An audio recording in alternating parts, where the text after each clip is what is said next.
Good afternoon, Broncos country. I will tell y'all, I missed you guys, man. I missed you guys. Took a little bit of a hiatus, but excited to be back. Really just wanted to spend a little bit of time with family, friends, enjoy the long weekend. But I've been itching to get back in the videos, man. So appreciate you guys tuning in. For those of you who don't know me, if it's your first time watching one of my videos, my name is Mark. I'm a local, born and raised here in Denver, Colorado, and I am starting this channel to not only build a community, but to talk all things Denver sports, from the Broncos to the Avalanche to the Nuggets. You'll get it all, and you'll get it all unfiltered, unbiased. You're not going to see any fancy videos where I'm cutting things up. This is going to be right to the point.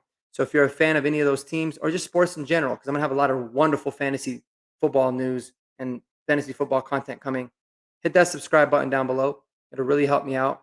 I'm on a mission to get to 500 subscribers. But this has been a blast, man. And more importantly, I would love to have you guys not only interact with me in the comments, but hopefully join me here on the channel. So appreciate y'all tuning in. Today, we're going to discuss wide receivers, specifically Marvin Mims.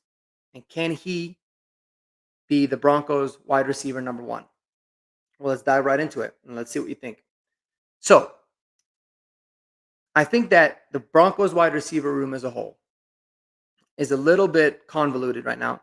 There's a lot of exciting aspects to it, but there's a lot of things that are not very clear because you've got Cortland Sutton, who is been your starting wide receiver one for the last few years. He's in a current contract dispute right now currently. And his future with the team is a little bit unknown. I've been very vocal on the channel in the past. I think that we should have traded him in the past. I think that we should have traded him before the draft. And I ultimately do think he's going to get traded. And it's nothing personal against Cortland Sutton. I just think it's the best thing for the team.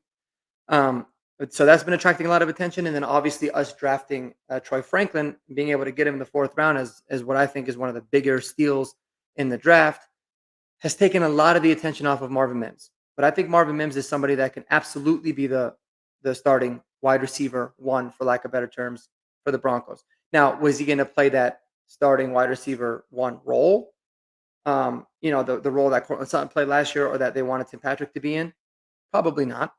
But he can ultimately lead the team in receptions or yards or touchdowns or really all of the above. He's got that much talent, and we'll break down exactly what it is that I mean. So what I had done is I pulled up some stats, some advanced data that discusses some different numbers that are kind of paint a bigger picture than just general stats do.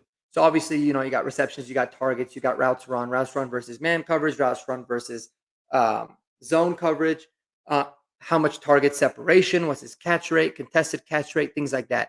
And I compared him to Jerry Jeudy because I think that the role that Jerry Jeudy played last year in terms of the types of routes that he was running and what he was asked to do is going to be very similar to what I would project Marvin Mims. They're also much more similar physically than a lot of people think. Jerry Judy's a little bit taller, but he's more slender. Marvin Mims is a little bit shorter, but he's a stockier build. I always said he's kind of a poor man's version of Steve Smith. He's got a little bit more physicality to his game. But from an athletic standpoint and athleticism scores overall, they've basically tested the same across the board, from 40 time explosive, all that kind of data. But one thing that was really interesting to me, right? So Jerry Jeudy last year, he ran 450 routes.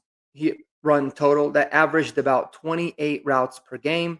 Marvin Mims ran about 247 routes, and it's about 15 routes per game. So a little bit more than half across the board there. Now, Jerry Jeudy was always known as being an elite route runner or one of the better route running wide receivers in the NFL, right? Always frustrating because it's like, that's cool that you can run good routes. Why aren't you producing?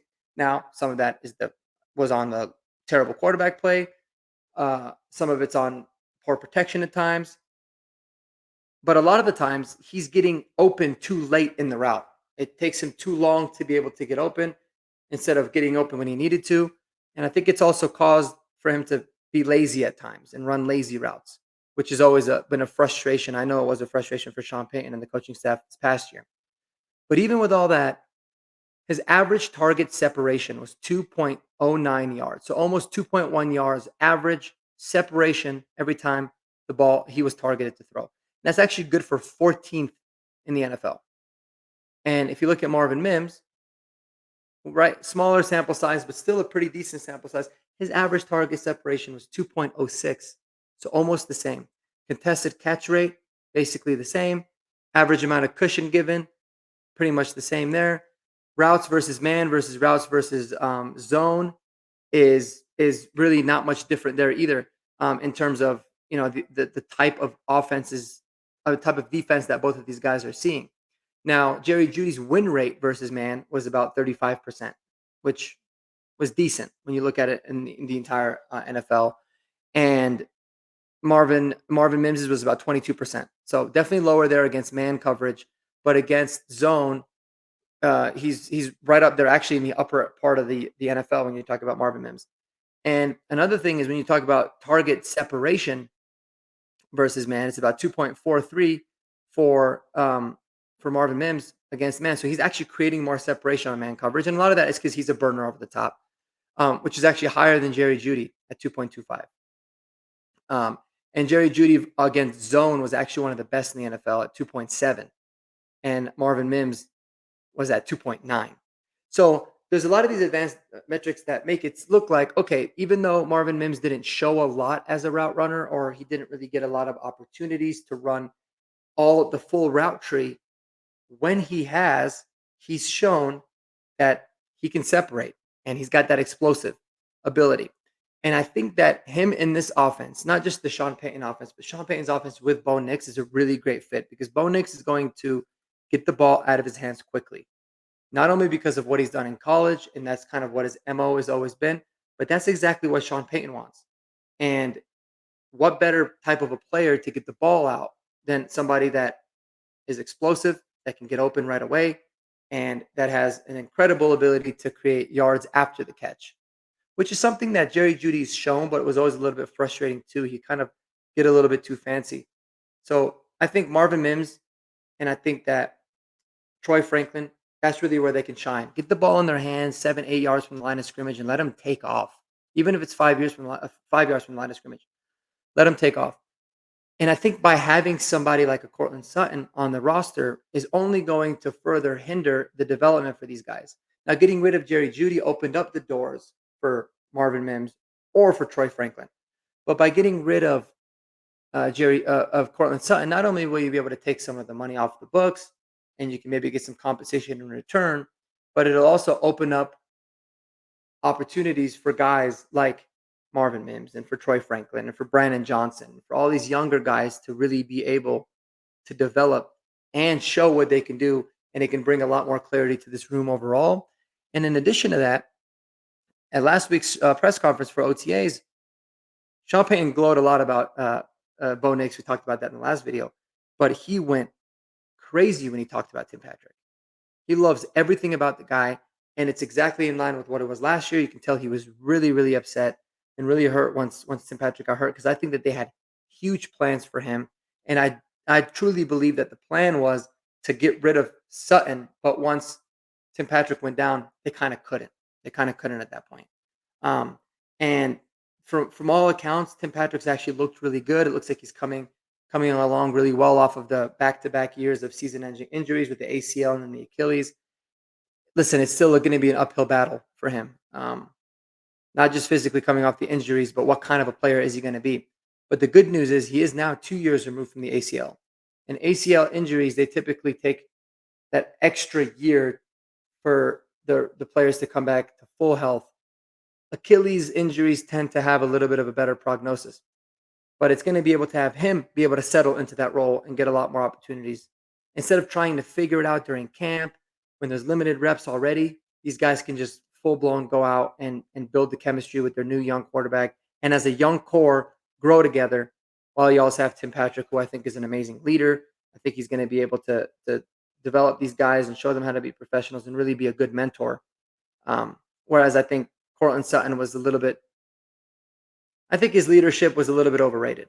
But like I said, it's nothing personal against the guy. I think it'll be a good fresh start for him, and that's ultimately what I think is going to happen.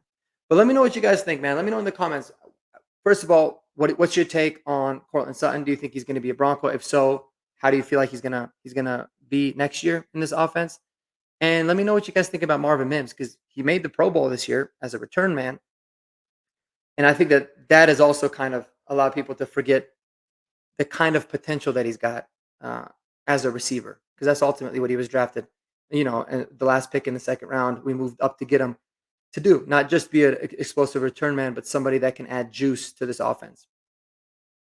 So yeah, let me know what you guys think in the comments below about Marvin Mims. Do you think that are you optimistic about him? Do you think that Troy Franklin's somebody that we should be more excited about? But let me know. But I personally believe if I was a betting man right now and I'd say who's going to be the most productive receiver of everybody in this wide receiver room, I would put my money right now on Marvin Mims because I genuinely believe he checks a lot of the boxes. He's got the explosion. He's He's by all accounts looks like he's a hard worker. He's going to be able to get significantly more opportunities, and he's somebody that can bring the juice, but also has an element of physicality that not a lot of people I think are giving him credit for there too. So I really like him, and I think that him and Bo Nix are going to be able to hit it off. So let me know what y'all think. I appreciate you guys tuning back in. I'm looking forward to a lot more content, a lot more videos coming. Um, but go outside, man. Enjoy the beautiful weather. Spend some time with your families.